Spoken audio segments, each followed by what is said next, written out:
Hop, pardon. Alors, je suis un petit peu en retard parce que j'étais allé donner un coup de main pour ramasser les fraises.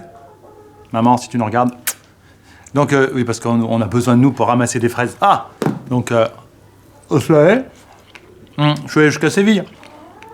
Séville, 1982. Michel Hidalgo. Hommage. La tension monte. 60e minute, Battiston est parfaitement lancé par une ouverture lumineuse de Michel Platini et mauvais souvenir.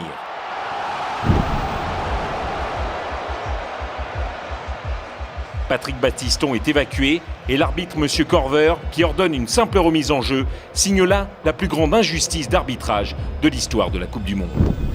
Les Français sont révoltés, survoltés. Nous voici en prolongation avec les 2 coups de génie de Marius Trésor et d'Alain Giresse. À 3-1, les Bleus semblent s'ouvrir la route vers la première finale de leur histoire. Mais 4 minutes plus tard, une première faute de Forster sur Giresse, non sifflée, puis une deuxième sur Platini, permet aux joueurs allemands de contre-attaquer et à Karl-Heinz Rummenigge, tout juste rentré en jeu, de réduire l'écart. 3-2, la France entière tremble. Ah oui, que d'émotions. On n'est pas à l'abri d'une erreur. Ah, en parlant d'erreur, hier, vous m'avez fait remarquer que j'avais écrit œuf sans S, mais j'ai un doute. Alors, je demande la VAR. 3 œufs. Ouais.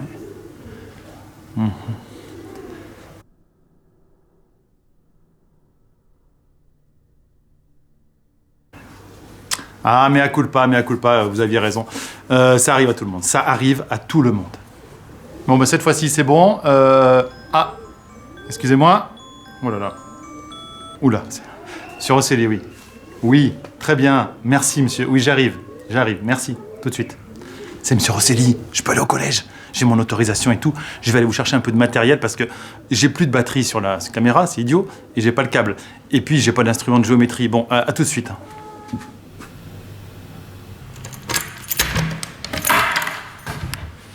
Ah, voilà.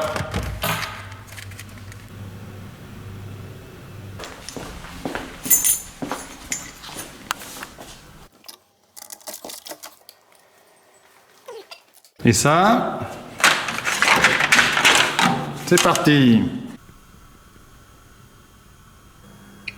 Ah, il y en a un qui a laissé son vélo.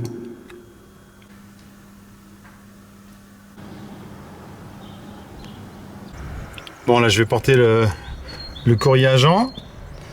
Jean, il est un peu âgé, donc je lui mets le courrier dans la boîte. Oui, Oui, c'est Julien. j'ouvre la porte. Merci.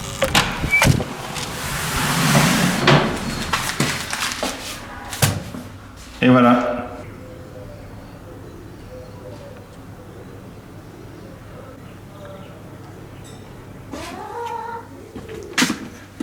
Bon, mais j'ai tout ce qu'il faut, c'est super. Hein. Hop, un peu ça là, en plus, regardez. Et tadam, elle tient au tableau, c'est magnifique. Je vais quand même changer de lunettes. Mais je crois qu'on est bien parce qu'on est à peu près là dans les conditions du collège. Hein. Voilà, j'ai reconstitué vraiment les conditions de travail idéales pour faire un joli cours de maths. Voilà, c'est bon, j'ai changé de lunettes, j'ai gardé l'écharpe parce que vous avez vu ça. Donc aujourd'hui, pas spécialement de nouveaux cours, mais quand même des notions de maths qui nous servent dans la vie de tous les jours. Alors c'est niveau 4e, mais comme j'ai une super cuvée de 5e cette année. Hein. Donc vous pouvez suivre. Hein. 5e. Donc, mon voisin a attrapé le coronavirus. Premier jour, il sort de chez lui, il le refile à 3 personnes. 3 nouvelles personnes le premier jour. Le lendemain, ils ressortent les 3. Il le refile encore à 3 personnes. On s'en sort plus là, on s'en sort plus. Voilà, j'ai effacé parce que là, on s'en sort plus. Si on commence à faire un arbre avec 50 branches, on s'en sort plus. Alors, on va reprendre autrement.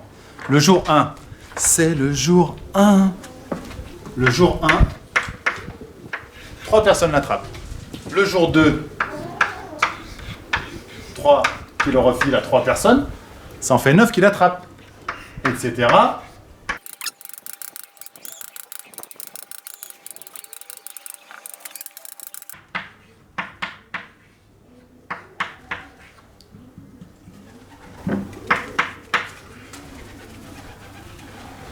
Bon, on s'en sort plus non plus. Hein. Alors, on va un petit peu trouver des notations pour exprimer tout ça. 3 le jour 1, le jour 2, 3 fois 3. 3 fois 3, ça va se noter. Non, pas 9. 3, exposant 2 ou 3 au carré. Vous connaissez ça au carré, même en 6e, même en 5e. Ensuite, 3, 1, 2, 3, exposant 3.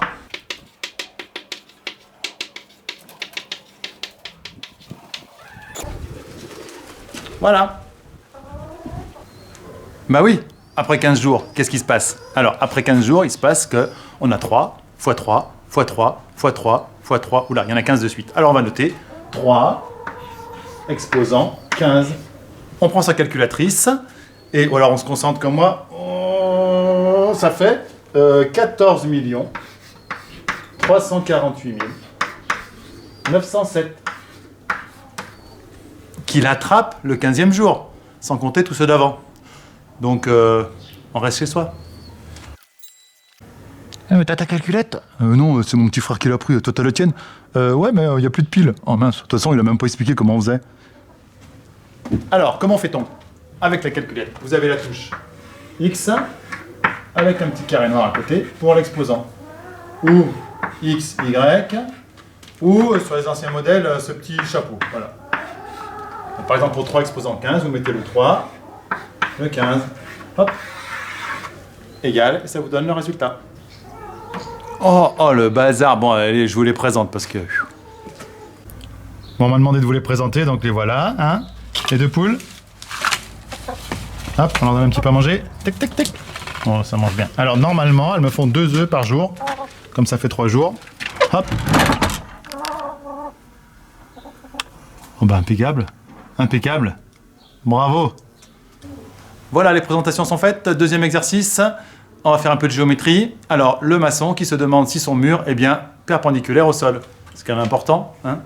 Alors, on va faire le coup du 6-8-10. Le coup du 6-8-10.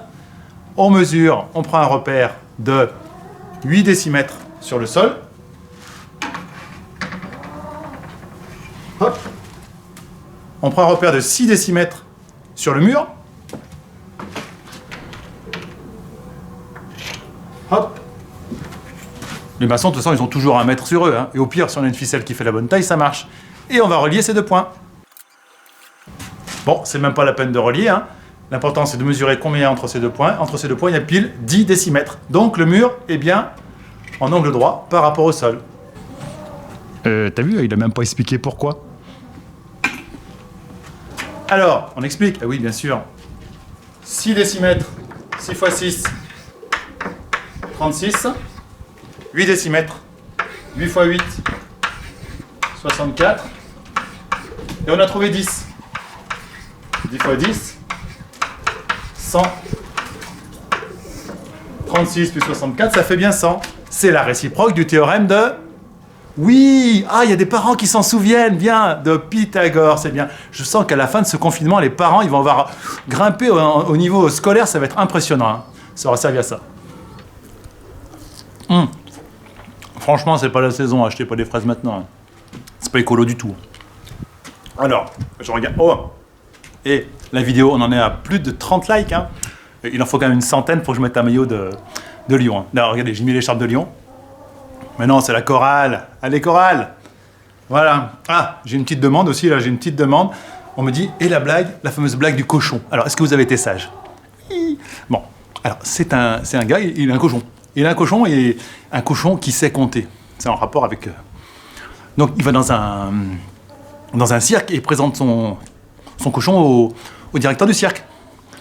Alors, il va le voir et il dit « Bonjour, j'ai un cochon qui sait compter. »« Ah, ça m'intéresse, c'est intéressant, alors faites-moi voir une petite démonstration. »« Ah, ben voilà, vas-y, mon cochon, 3 x 3. » Alors, le cochon, il fait « 9, 9, 9, 9, 9. » Oh, ben, il dit, oui, c'est pas mal, oui, il fait autre chose. Oui, il fait des soustractions aussi, soustractions, hein.